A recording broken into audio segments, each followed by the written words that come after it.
Dobrý deň, témou nášho zadania bolo riešiť problém Multiple Traveling Salesman problém prostredníctvom biologicky inšpirovaných algoritmov. Zvolili sme si algoritmy Ant Colony a dva evolučné algoritmy, z ktorých každý má vlastný prístup pri riešení tohto problému. Zároveň cieľom zadania bolo implementovať tieto algoritmy v rámci webovej Flask aplikácie, kde vlastne je možné s týmito algoritmami interagovať takto v zmysle, že vieme si zvoliť počiatočnú mapu, respektíve vieme nahrať vlastnú mapu. Následne vieme si vybrať jednotlivý algoritmus, počet agentov, ktorí budú riešiť danú mapu a následne sa nám zvizualizuje dané riešenie.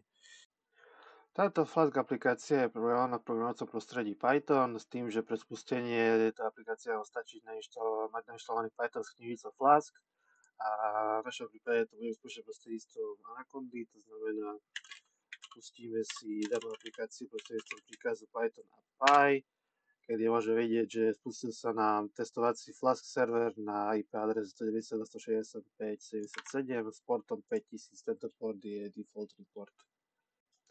Po spustení aplikácie vlastne môžeme po zadaní IP adresy a správneho portu dostať na hlavnú stránku s tým, že vlastne môžeme si všimnúť, že máme tu dve možnosti, ako nahrať vlastne našu mapu, a to buď využiť niektorú z predpripravených map z knižnice TSP Lib, alebo si môžeme vybrať našu vlastnú mapu nahratím nejakého JSON súboru.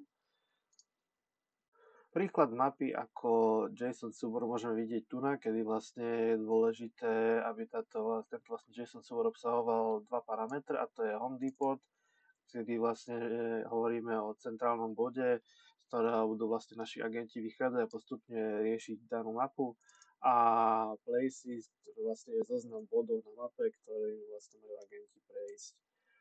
Keď sa rozhodneme použiť jednu z prednastavených map, tak tu si môžeme všimnúť, že počiatočný bod je zvýraznený modrou farbou a tento počiatočný bod vieme v rámci aj našej mapy meniť. To znamená, že ak si vyberieme jednu z predefinovaných map a chceme začínať v bode 22, tak napíšeme jeho vlastne číslo toho bodu ako home depot a vlastne ďalej si už vytvoríme len situáciu, to znamená, vyberieme si, ktorý algoritmus chceme použiť.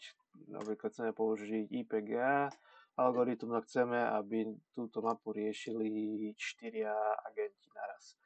Následne spustíme po sumarizácii nášho nastavenia daný algoritmus. Čo je to vlastne Traveling Salesman problém?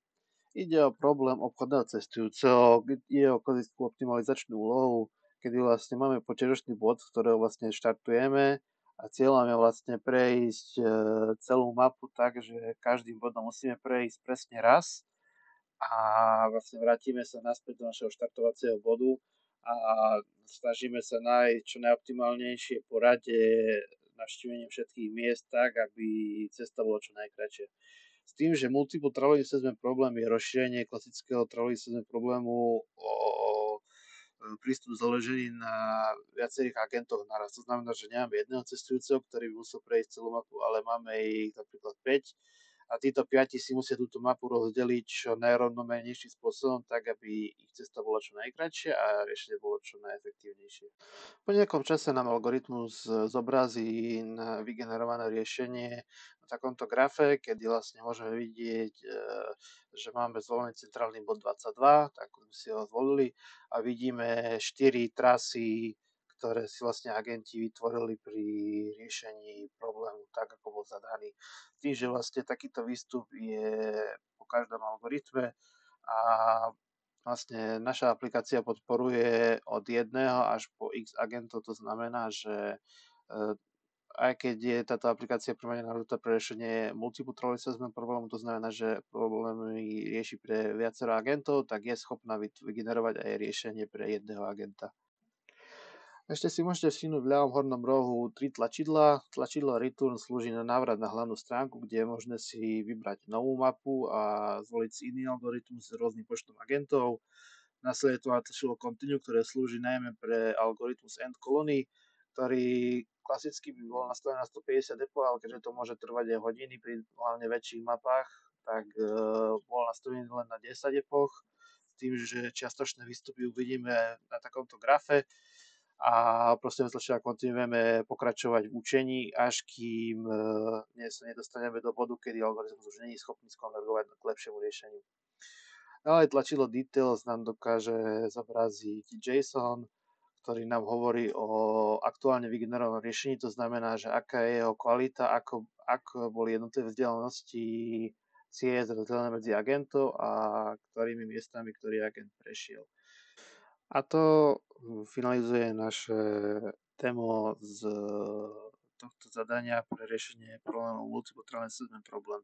Ďakujeme za pozornosť.